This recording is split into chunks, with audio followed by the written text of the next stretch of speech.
अध्याय तीसरा। फ़ायदा नंबर 1, सच्चा समान अवसर। मुझसे अक्सर पूछा जाता है, जब आप नेटवर्क मार्केटिंग बिजनेस से अमीर नहीं बने तो आप फिर दूसरों को यह बिजनेस करने की सलाह क्यों देते हैं। मैं नेटवर्क मार्केटिंग बिजनेस करने की सलाह कई कारणों से देता हूँ और मैं इस पुस्तक में उन्हीं कारणों को स्पष्ट करूँगा। मैंने अपना दिमाग बंद कर लिया था। 1970 के दशक के बीच किसी समय की बात है। मेरे दोस्त ने मुझे कहा कि मैं एक मीटिंग में चलूँ जहां एक नए बिजनेस अवसर के बारे में बताया जाने वाला है। क्योंकि मैं इस तरह का व्यक्ति हूं कि जो आदतन बिजनेस और निवेश के नए अवसरों के बारे में जानने में रुचि लेता है, इसलिए मैं बैठक में चलने के लिए तैयार हो गया। हालांकि मुझे थोड़ा अजीब लग रहा था कि बिजनेस मीटिंग किसी ऑफिस के बजाय किसी के घर पे हो रही थी, फिर भी मैं वहां पहुंच गया। उस मीटिंग में नेटवर्क मार्केटिंग की दुनिया से मेरा पहला परिचय हुआ। मैं 3 घंटे की प्रस्तुति को शांति से बैठकर सुनता रहा। मैं उन अधिकतर बिंदुओं से सहमत था कि किसी को अपना खुद का बिजनेस शुरू क्यों करना चाहिए। जिस हिस्से की तरफ मैंने ज़्यादा ध्यान नहीं दिया वह यह था कि किस तरह उस बिजनेस से अलग था जो मैं बना रहा था। सीधे से कहा जाए तो मैं अपने आप को अमीर बनाने के अपना बिजनेस बना रहा था, जबकि वे वहाँ पर ऐसे बिजनेस बनाने के बारे में बात कर रहे थे जो कई लोगों को अमीर बनाता है। अपने जीवन के उस दौर में मेरा दिमाग इस तरह के नए क्रांतिकारी विचारों के लिए नहीं खुला था। शाम को मीटिंग के बाद मेरे दोस्त ने मुझसे पूछा कि मीटिंग में जिस बिजनेस अवसर के बारे में बताया गया था उसके बारे में मेरे क्या विचार हैं। मेरा जवाब था, यह दिलचस्प है पर यह मेरे मतलब का नहीं। जब मेरे दोस्त ने मुझसे पूछा कि यह मेरे मतलब का क्यों नहीं है तो मैंने कहा, मैं अपना खुद का बिजनेस पहले से ही खड़ा कर रहा हूँ। मुझे दूसरे लोगों के साथ बिजनेस शुरू करने की क्या ज़रूरत है। मैं दूसरों की मदद क्यों करूं? फिर मैंने कहा, इसके अलावा मैंने यह अफवाहें भी सुनी हैं कि नेटवर्क मार्केटिंग बिजनेस के नाम पर पिरामिड स्कीमें चलाई जाती हैं और यह गैर कानूनी है। इससे पहले कि मेरा दोस्त आगे कुछ कहता, मैं रात के अंधेरे में आगे बढ़ गया, अपनी कार में घुसा और वहां से चल दिया। 1970 के दशक के बीच में मैं अपना पहला अंतर्राष्ट्रीय बिजनेस शुरू कर रहा था, इसलिए मैं बहुत व्यस्त था। मैं अपनी दिन की नौकरी भी कर रहा था और बचे हुए समय में अपने बिजनेस का काम भी संभाल रहा था। जो बिजनेस मैं शुरू कर रहा था वो उत्पादन और मार्केटिंग बिजनेस था। मैं नायलॉन और वेल्क्रो सर्फर वॉलेट्स मार्केट में पहली बार लेने वाला था। मेरी पहली नेटवर्क मार्केटिंग मीटिंग के ठीक बाद मेरा स्पोर्ट्स वॉलेट का बिजनेस चमक गया। मेरी 2 सालों की कड़ी मेहनत अब फल दे रही थी। सफलता, शोहरत और किस्मत मुझ पे और मेरे 2 साझेदारों पर मेहरबान हो गई थी। हमने अपना लक्ष्य हासिल कर लिया था। हमारा लक्ष्य था 30 साल की उम्र से पहले मिलियनेयर बनना और 1970 के दशक में $10 लाख बड़ी भारी रकम हुआ करती थी। मेरी कंपनी और मेरे प्रोडक्ट के बारे में सर्फर, रनर्स वर्ल्ड और जेंटलमैन क्वार्टरली जैसे पत्रिकाओं में लिखा जा रहा था। हम खेल जगत के गर्मा गर्म नए उत्पादों के जनक थे और हमारे पास सारी दुनिया से बिजनेस आ रहा था। मेरा पहला इंटरनेशनल बिजनेस अपने पैरों पर खड़ा हो गया था और सरपट भाग रहा था। इसलिए जब मुझे नेटवर्क मार्केटिंग बिजनेस के अवसर के बारे में बताया गया तो मेरा दिमाग बंद था और मैं इसके बारे में कुछ भी नहीं सुनना चाहता था। कई सालों बाद जाकर मेरा दिमाग खुलने के लिए तैयार हुआ, इतना कि इस उद्योग के बारे में कुछ सुनने के लिए और अपने विचार बदलने के लिए तैयार हो। मैंने अगले 15 साल तक नेटवर्क मार्केटिंग उद्योग के बारे में दोबारा नहीं सोचा। मेरी मानसिकता बदल गई। 1990 के शुरुआती सालों में मेरे एक दोस्त से चर्चा हुई। उसकी आर्थिक बुद्धि और उसके बिजनेस सफलता के कारण मैं उसका सम्मान करता हूँ। उसने मुझे बताया कि वह नेटवर्क मार्केटिंग बिजनेस में है। बिल पहले ही अपने रियल एस्टेट निवेश काफी दौलतमंद था, इसलिए मुझे हैरानी हुई कि उसे नेटवर्क मार्केटिंग बिजनेस में आने की क्या जरूरत पड़ गई। मेरी जिज्ञासा जागने पर मैंने उससे पूछा, आप इस बिजनेस में क्यों हैं? आपको पैसों की जरूरत तो है नहीं, है ना? जोर से हंसते हुए बिल बोला, आप तो जानते ही हैं कि मुझे पैसे कमाना अच्छा लगता है, पर मैं इस बिजनेस में पैसे कमाने के लिए नहीं आया हूँ। मेरी आर्थिक स्थिति बहुत अच्छी है। मुझे मालूम था कि बिल ने पिछले 2 सालों में $1 बिलियन से भी ज्यादा कमर्शियल रियल एस्टेट के प्रोजेक्ट पूरे किए थे। इसलिए मैं यह भी जानता था कि उसकी आर्थिक स्थिति बहुत अच्छी थी, परंतु उसके गोलमोल जवाब ने मेरी जिज्ञासा को और भी बढ़ा दिया। इसलिए मैंने जोर देकर उससे पूछा, तो फिर आप नेटवर्क मार्केटिंग बिजनेस में क्यों हो? बिल ने काफी देर तक सोचा, फिर उसने टेक्सन वाले अपने धीमे आवाज में बोलना शुरू किया, सालों से लोग रियल एस्टेट में निवेश के बारे में मुझसे टिप्स मांग रहे हैं, लोग जानना चाहते हैं कि रियल एस्टेट में निवेश करके अमीर कैसे बना जाए। कई तो जानना चाहते हैं कि क्या वे मेरे साथ निवेश कर सकते हैं या वे डाउन पेमेंट के बिना तत्काल रियल एस्टेट के मालिक बन सकते हैं। सहमति में सिर हिलाते हुए मैंने कहा, मुझसे भी यही सवाल पूछे जाते हैं। समस्या ये है, बिल ने आगे कहा, कि ज्यादा लोग मेरे साथ निवेश इसलिए नहीं कर सकते क्योंकि उनके पास पर्याप्त धन नहीं होता। मेरे लेवल के रियल एस्टेट निवेश में आने के लिए 50,000 या $1,00,000 की जरूरत होती है और उसके पास इतने पैसे नहीं होते। इसके अलावा उनमें से कई लोग डाउन पेमेंट दिए बिना रियल एस्टेट में मालिक सिर्फ इसलिए बनना चाहती हैं क्योंकि उनके पास बिल्कुल भी पैसा नहीं होता। कुछ लोग तो दिवालिया होने से 2 तनख्वाह दूर होते हैं, इसलिए वे ऐसे सस्ते सौदे की तलाश में ही रहते हैं जिनमें डाउन पेमेंट नहीं देना पड़े, और इस तरह के सौदे अक्सर घाटे के सौदे होते हैं। आप भी जानते हैं और मैं भी कि सबसे अच्छी रियल एस्टेट के सौदे अमीरों के पास जाते हैं जिनके पास पैसा होता है, और उन लोगों के पास नहीं जाते जिनके पास पैसा नहीं होता। मैंने अपना सिर सहमति में हिलाते हुए कहा, मैं समझता हूँ। मुझे याद है मैं इतना गरीब था कि कोई बैंक या रियल एस्टेट एजेंट मुझे गंभीरता से नहीं लेता था। आपका मतलब है कि उनके पास बिल्कुल भी पैसा नहीं होता, या फिर होता भी है तो इतना ज़्यादा नहीं होता कि आप उनमें कोई अच्छा सौदा बताकर उनकी मदद कर सकें। वो आपके निवेश लायक अमीर नहीं होते, मैंने कहा। बिल ने सिर हिलाया, और सबसे बड़ी बात यह है कि अगर उनके पास थोड़ा बहुत पैसा होता भी है तो वह उनकी ज़िंदगी भर की बचत होती है। आप जानते हैं कि मैं कभी अपना सब कुछ निवेश करने को सलाह नहीं देता। इसमें भी बड़ी बात यह है कि अगर वे अपना जीवन भर की बचत को निवेश में लगाते हैं तो अक्सर वे डरते हुए होते हैं कि उनका पैसा डूब जाएगा।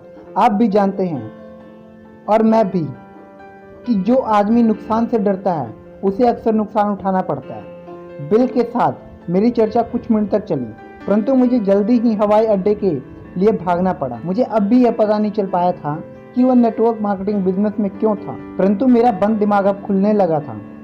अब मैं इस बारे में ज़्यादा जानना चाहता था कि उस जैसा अमीर आदमी नेटवर्क मार्केटिंग बिजनेस में क्यों था। मुझे यह एहसास होने लगा था कि इस बिजनेस में पैसे के अलावा कुछ और भी है जो महत्वपूर्ण था। अगले कुछ महीने तक बिल के साथ मेरी चर्चा जारी रही। मैं धीरे धीरे इस बिजनेस में उतरने के उसके कारणों को समझने लगा।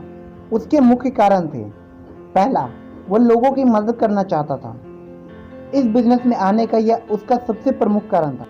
हालांकि वो बहुत अमीर था, परंतु वो लालची या घमंडी नहीं था। दूसरा, वह खुद की मदद करना चाहता था। मेरे साथ निवेश करने के लिए आपको अमीर होना चाहिए। मैंने महसूस किया कि अगर मैं अमीर बनने में ज़्यादा लोगों की मदद करूंगा तो मेरे पास ज़्यादा लोग निवेश कर सकेंगे। बिल ने आगे कहा, मैं दूसरों की मदद करता हूँ ताकि वे अपना खुद का बिजनेस बनाकर अमीर बने, और मज़े की बात यह है कि मैं दूसरों की जितनी ज़्यादा मदद करता हूँ मेरा बिजनेस उतना ही ज़्यादा बढ़ता जाता है और मैं ज़्यादा अमीर बनता जाता हूँ। अब मेरे पास एक फैला हुआ कंज्यूमर डिस्ट्रीब्यूशन बिजनेस है, ज़्यादा निवेशक है और खुद निवेश करने के लिए ज़्यादा पैसे। ये आपकी भी जीत मेरी भी जीत वाला सिद्धांत है। यही कारण है कि पिछले कुछ सालों से मैंने ज़्यादा बड़े रियल एस्टेट प्रोजेक्ट में निवेश करना चालू कर दिया।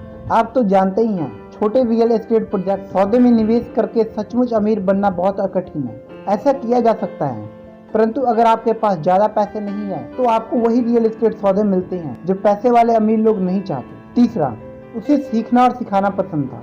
मुझे ऐसे लोगों के साथ काम करने में बड़ा मजा आता है जो सीखना चाहते हैं। बाद में हुई एक चर्चा में उसने मुझे बताया, ऐसे लोगों के साथ काम करना बहुत थकाने वाला नहीं होता जो ये सोचते हैं कि उन्हें सब कुछ पता है। अगर रियल एस्टेट निवेश की मेरी दुनिया में मैं ऐसे कई लोगों के साथ काम करता हूँ। ऐसे आदमियों के साथ काम करना मुश्किल होता है जो सोचते हैं कि उन्हें सारे जवाब मालूम है। मैं मानता हूँ कि जो लोग नेटवर्क मार्केटिंग बिजनेस शुरू करते हैं वे नए जवाबों की तलाश कर रहे हैं और सीखने के लिए तैयार हैं। मुझे सीखना, बिजनेस सिखाना और उन लोगों के साथ नए विचार बांटना अच्छा लगता है जो अपनी डेली शिक्षा के बारे में रोमांचित होते। जैसे आप जानते हो, मेरे पास अकाउंटिंग की डिग्री है और मेरे फाइनेंस में MBA की है। यह बिजनेस मुझे मौका देता है कि दूसरे लोगों को अपने ज्ञान से फ़ायदा पहुंचा सकूं और उसके साथ रहकर कुछ नया सीखता भी रहूं। आपको ये जानकर हैरानी होगी कि इस बिजनेस में बहुत से बेहद स्मार्ट, उच्च शिक्षित लोग आते हैं और जिसकी पृष्ठभूमि का भिन्न होती है। यहाँ ऐसे लोग भी आते हैं जो अशिक्षित हैं। ये लोग आर्थिक सुरक्षा संबंधी शिक्षा हासिल करने के लिए इस बिजनेस में आते हैं, क्योंकि आज की दुनिया में नौकरी सुरक्षित नहीं रह गई है और दिनों दिन कम होती जा रही है। हम इकट्ठे होकर आपस में यह चर्चा करते हैं कि हमने अपनी जिंदगी के अनुभवों से क्या सीखा है और हम अभी क्या सीख रहे हैं। मुझे सिखाना पसंद है, मुझे सीखना भी पसंद है और इसीलिए मुझे यह बिजनेस भी पसंद है। यह एक बहुत बढ़िया बिजनेस है और यह असली ज़िंदगी में बहुत ही बढ़िया बिजनेस स्कूल है। खुला हुआ दिमाग। तो 1990 के शुरुआती सालों में मेरा दिमाग खुलना चालू हुआ और नेटवर्क मार्केटिंग उद्योग के बारे में मेरा नज़रिया बदलने लगा। अब मैं वो बातें देख पा रहा था जो मैं अपने बंद दिमाग के कारण पहले नहीं देख पा रहा था। मैं अब इस उद्योग के बारे में अच्छी और सकारात्मक बातें भी देख सकता था, जबकि पहले मुझे केवल बुराई और नकारात्मक बातें ही दिखती थी। अब मैं यह भी समझ सकता था कि हर उद्योग की तरह इस उद्योग में नेगेटिव बातें थी, पर नेगेटिव बातें कहाँ नहीं होती। 1994 में रिटायर होने के बाद, यानी 47 साल की उम्र में आर्थिक रूप से चिंता मुक्त होने के बाद उद्योग में अपना खुद का शोध प्रारंभिक किया। जब भी कोई मुझे अपनी मीटिंग में प्रस्तुति के लिए बुलाता था तो मैं सिर्फ इसलिए चला जाता था ताकि मैं ये सुन सकूं कि वो क्या कहना चाहता था। जिन लोगों की बातें मुझे पसंद आती थी मैं उनकी नेटवर्क मार्केटिंग कंपनियों में शामिल भी हो जाता था। बहरहाल उनमें शामिल होने का मेरा लक्ष्य ज़्यादा पैसे कमाना नहीं था। मैं हर कंपनी के अच्छे और बुरे पहलू को करीब से और बारीकी से देखना चाहता था। अपने दिमाग को पूरी तरह से बंद रखने के बजाय जब मैं अपने खुद के जवाब ढूंढना चाहता था, कई कंपनियों को देखने के बाद मैंने उन बुरे पहलुओं को भी देखा जो ज़्यादातर लोगों को पहली नज़र में दिख जाते हैं, खास तौर पर उन अनजान लोगों को जो इस उद्योग में पहली बार आते हैं और इसमें अपना बिजनेस बनाते हैं। ये सही है कि कई सपने देखने वाले, धक्का देने वाले, बुरे लोग, हारने वाले और फटाफट अमीर बनने वाले कलाकार इस तरह के बिजनेस की तरफ आकर्षित होते हैं। नेटवर्क मार्केटिंग बिजनेस की बहुत सी चुनौतियों में से एक यही है कि वे खुले दरवाजे की नीति पर काम करते हैं। इसमें हर आदमी इस बिजनेस में शामिल हो सकता है। यही खुले दरवाजे की नीति समानता और बराबरी का यह अवसर देती है, जिसकी मांग ज़्यादातर समाजवादी खींच कर करते हैं। परंतु इन बिजनेस मीटिंगों में मुझे कट्टर समाजवादी लोगों ज़्यादा नहीं मिले। यह बिजनेस पूंजीपतियों के लिए है, या कम से कम उन लोगों के लिए जो पूंजीपति बनना चाहते हैं। Golden line network marketing business की खुले दरवाजे की नीति है। दिव्या सपन देखने वाले, धक्का देने वाले और फटाफट अमीर बनने वाले की भीड़ से आगे जाने के बाद मैं आखिरकार कुछ कंपनियों के लीडर से मिला। जिनसे मैं मिला वे बहुत समझदार, उदार, नैतिक, आध्यात्मिक और व्यवसायिक लोग थे। अपने लंबे बिजनेस अनुभव में मुझे ऐसे लोग कम ही मिले थे। जब मैं अपने पूर्व ग्रहों से मुक्त हो गया और ऐसे लोगों से मिला जिनका मैं सम्मान करता था और जिन्हें मैं पसंद करता था, तो फिर मैं इस उद्योग के हृदय तक पहुंच गया। अब मैं वह देख सकता हूं जो मैं पहले नहीं देख पाया था। अब मैं अच्छे और बुरे दोनों पहलुओं को देख सकता हूं। इसलिए यह पुस्तक कुछ हद तक इस सवाल का जवाब देने के लिए लिखी गई है, जब आप नेटवर्क मार्केटिंग बिजनेस में अमीर नहीं बने तो फिर क्या आप दूसरों को यह बिजनेस करने का सलाह क्यों देते हैं? क्योंकि मैं नेटवर्क मार्केटिंग बिजनेस से अमीर नहीं बना हूँ, इसी कारण से मैं इस उद्योग के बारे में थोड़ा अधिक निष्पक्ष हो सकता हूँ। इस पुस्तक में यह बताया गया है कि मेरी नज़र में नेटवर्क मार्केटिंग बिजनेस के सच्चे फायदे क्या हैं। वे फायदे जिनमें सिर्फ बहुत से पैसे कमाने के आगे भी संभावना छुपी हुई है। मुझे आखिर वह बिजनेस मिल गया जिसमें दिल है और जो लोगों की गहराइयों से परवाह करता है। वह मूल कारण जिसकी वजह से मैं इस उद्योग को समर्थन करता हूँ यह है कि मैंने हमेशा पारंपरिक शिक्षा तंत्रों के मूल्यों से नफरत किया। मुझे याद है जब मैं 16 साल की उम्र में हाई स्कूल में था तो एक टीचर ने मर्था नाम की मेरी मित्र से कहा था कि वह जीवन में कुछ नहीं बन पाएगी क्योंकि वह स्कूल में अच्छी पढ़ाई नहीं कर पा रही थी। मार्था एक शर्मीली और संवेदनशील लड़की थी। मैंने देखा हमारी टीचर के शब्द सीधे उसके दिल में तीर की तरह लगे। जब हाई स्कूल पास करने में कुछ ही महीने बचे थे तो मंथा ने स्कूल छोड़ दिया। स्कूल और कॉर्पोरेशन जगत के साथ मेरी समस्या ये है कि वे एक जैसे हैं। उनका सिस्टम ये है कि जोखिम ही बचा रहेगा।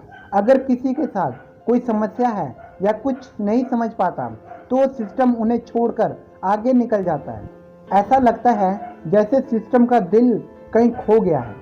जब मैं जेरॉक्स में काम कर रहा था तो मेरे एक दोस्त की सैलरी 3 महीने तक खराब रही। रान की मदद करने और उसे सिखाने के बजाय सेल्स मैनेजर ने उसे धमकी देनी शुरू कर दी। मैं अब भी सेल्स मैनेजर के शब्दों को सुन सकता हूँ, अगर तुम जल्दी ही अच्छी तरह सेल नहीं करोगे तो तुम्हें बाहर निकाल दिया जाएगा। रान ने 1 सप्ताह बाद इस्तीफा दे दिया। इसलिए नेटवर्क मार्केटिंग उद्योग का समर्थन करने का मेरा एक कारण यह है, अधिकतर पर कारणों में कंपनियां बहुत ही सहानुभूति होती हैं। अगर आप अपनी गति से सीखने और अध्ययन करना चाहते हैं तो यह बिजनेस आपका साथ देता रहता है। कई नेटवर्क मार्केटिंग कंपनियां सच्चा समान अवसर देने वाली कंपनियां हैं। अगर आप अपने समय और प्रयास का निवेश करने के लिए तैयार हैं तो वे भी इनका निवेश करने के लिए तैयार हैं। हालांकि मैं नेटवर्क मार्केटिंग बिजनेस से अपनी दौलत नहीं कमाई, परंतु मैं हर उस बिजनेस का समर्थन करूंगा जो मानवीय सहानुभूति और सच्चे समान अवसर पर केंद्रित करता है। संक्षेप में 18 से 27 साल की उम्र के बीच में मैं या तो मिलिट्री एकेडमी में अपनी कॉलेज शिक्षा हासिल कर रहा था या फिर मैं यूएस मैरीन कोर में था। इन दोनों संगठनों में सचमुच योग्यतम ही बचा रहेगा सिस्टम का जीवन मूल्य है। अकादमिक में अगर आप टीचर को वह जवाब देते हैं जो वे सुनना चाहता है तो आप ग्रेजुएट हो जाते हैं। अगर आप यह नहीं करते तो आप फेल हो जाते हैं। मैरीन कोर में अगर आप वह करते हैं जिसका आपको प्रशिक्षण दिया गया है तो आप युद्ध में जिंदा बच जाते हैं। युद्ध में सचमुच योग्यतम ही जीवित बच पाता है। जब मैं वियतनाम युद्ध से लौटा तो मैंने अपने कुछ जीवन मूल्यों को बदलना चाहा। मैं जीत हार के योग्यतम या सबसे अधिक स्मार्ट व्यक्ति के बचे रहने के उस खेल को नहीं खेलना चाहता था जिसे हमने स्कूल में सीखा था। इसीलिए richdad.com का सूत्र वाक्य है, मानवता की आर्थिक समृद्धि को ऊपर उठाना। हमारा विश्वास है कि सिर्फ इसलिए कि कोई बच्चा स्कूल में अच्छा प्रदर्शन नहीं कर पाता या उसकी ऊंची आमदनी वाला नौकरी हासिल नहीं कर पाता, इसका यह अर्थ नहीं है कि वो जिंदगी भर आर्थिक रूप से कष्ट उठाता रहेगा। एक और वजह है, हम rich.com को लोग नेटवर्क मार्केटिंग उद्योग की कई कंपनियों का समर्थन करते हैं। हम यह महसूस करते हैं कि नेटवर्क मार्केटिंग उद्योग की कई कंपनियां इसी सूत्र पर काम करती हैं। आज परीक्षा में आपके सहपाठियों को हराने के बजाय या युद्ध के मैदान में अपने दुश्मन को मारने के बजाय या बिजनेस दुनिया में अपने प्रतियोगियों को मटिया मेट करने की बजाय मैं उन लोगों के साथ काम करना चाहता हूं जो दूसरे की मदद करना चाहते हैं, जो लोगों की आर्थिक लक्ष्यों को और सपनों को हासिल करने में उनकी मदद करना चाहते हैं और जिस प्रक्रिया में किसी का नुकसान नहीं होता। मेरे लिए एक जीवन मूल्य है जिसका समर्थन किया ही जाना चाहिए। 2003 के शुरुआत में richdad.com cash follow for kids के बोर्ड गेम को ऑनलाइन इलेक्ट्रॉनिक गेम के रूप में शुरू कर रही है। यह इलेक्ट्रॉनिक गेम 5 से 12 साल के बच्चों के लिए क्लासरूम में पाठ्यक्रम के रूप में भी आता है। ये इलेक्ट्रॉनिक गेम पाठ्यक्रम इंटरनेटवर्क के माध्यम से मुफ्त और बिना विज्ञापन के प्रदान किया जाता है। हमें बिजनेस में जो सौभाग्य और दौलत मिली उसके बदले में समाज को कुछ देने का यह हमारा तरीका है। यह खुद को यह याद दिलाने का भी तरीका है कि उदार होना लालची होने से बेहतर है। यह आनंददायक खेल और पाठ्यक्रम दुनिया भर में छोटे बच्चों को वही मूलभूत आर्थिक शिक्षा और योग्यता प्रदान करेगा जो मेरे अमीर डैड ने मुझे बचपन में सिखाई थी। बरसों पहले बिटल्स ने दुनिया को यह गाना सिखाया, हम सिर्फ इतना कहते हैं कि शांति को एक मौका दो। और richdad.com पर हम सिर्फ इतना कहते हैं कि सभी बच्चों को एक मौका दो, सभी बच्चों को मजबूत मूलभूत आर्थिक शिक्षा का समान अवसर दो। हमें विश्वास है कि शांति लेने के सर्वश्रेष्ठ तरीके में से एक यह है कि गरीबी को समाप्त करने की पुरजोर कोशिश की जाए। हम यह भी विश्वास है कि गरीबों को खत्म करने का सबसे बढ़िया तरीका आर्थिक मदद करने के बजाय आर्थिक शिक्षा प्रदान करना है, जैसा मेरा अमीर डैड अक्सर करते थे। अगर आप किसी गरीब आदमी को पैसे देते हैं तो आप सिर्फ ज़्यादा लंबे समय तक गरीब बनाएं। आज कोई नेटवर्क मार्केटिंग कंपनियां दुनिया भर में आर्थिक अवसर देकर शांति फैला रही हैं।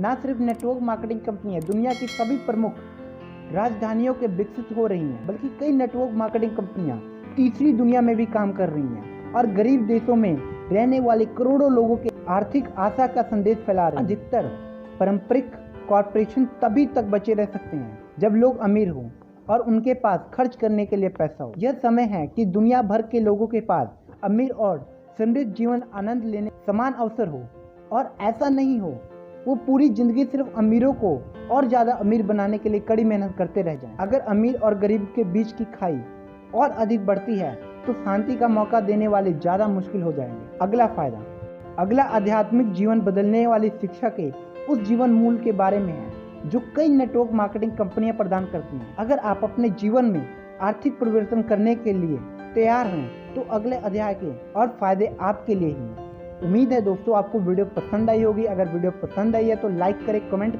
हम मिलते हैं अगले अध्याय में।